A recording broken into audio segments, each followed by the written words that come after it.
what label the world tries to put on a person, or what belief system one does or does not ascribe to, we can all find some common ground in death, and we should be using that to find more common ground in life. Although all the musicians in this book have completely different answers, there is a through line of beauty and creativity when thinking about death that we all share, because in this beautiful way, death itself is our final act of creation. Every aspect of it, how one dies, when one dies, what type of ceremony one does or does not want, how one wishes to be buried or not buried, or set afire at sea in a Viking funeral, their ashes then collected and scattered around a hard-to-find tombstone in the middle of a forest with only the single word "weird" carved upon its face.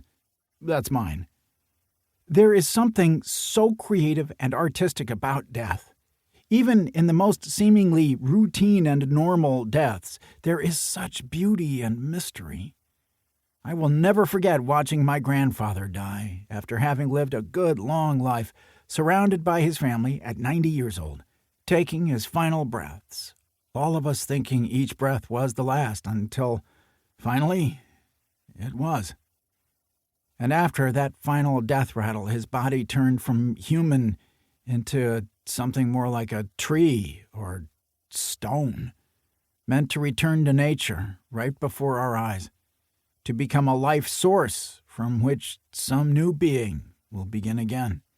So natural and mysterious and surreal and completely normal and circular. Like the moon or the sun or the earth itself, we go round and round.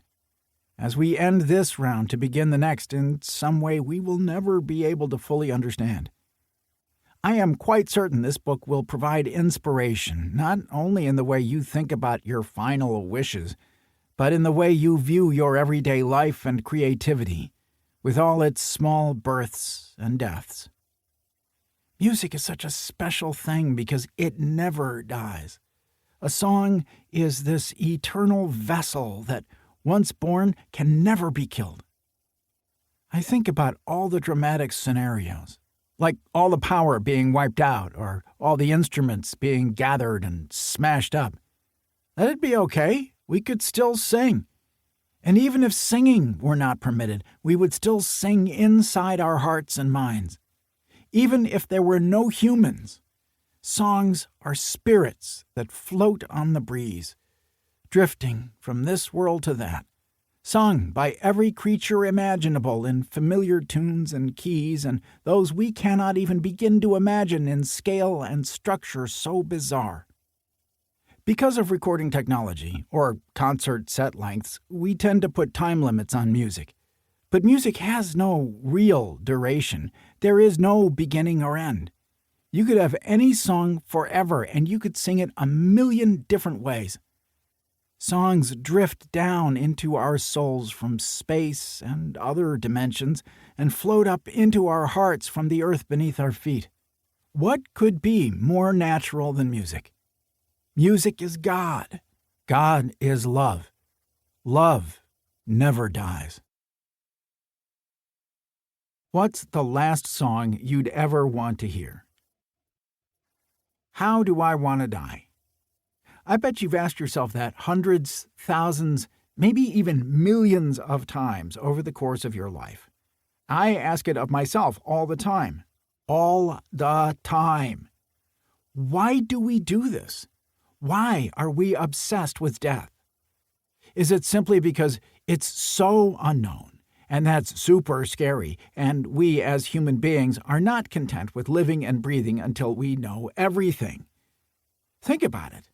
For thousands of years, human beings were just existing on Earth, eating things, having sex with each other, killing one another, basically the plot of Game of Thrones, forever. But while we humans have been running around doing these things, a constant hovering over us was the moon. The moon was up above, just hanging out, doing its gravitational pull thing to make waves in the ocean. But honestly, not much else. But then humans, at some point, decided, hey, they wanted to go to the moon, fly to outer space, land on it, and plant a flag.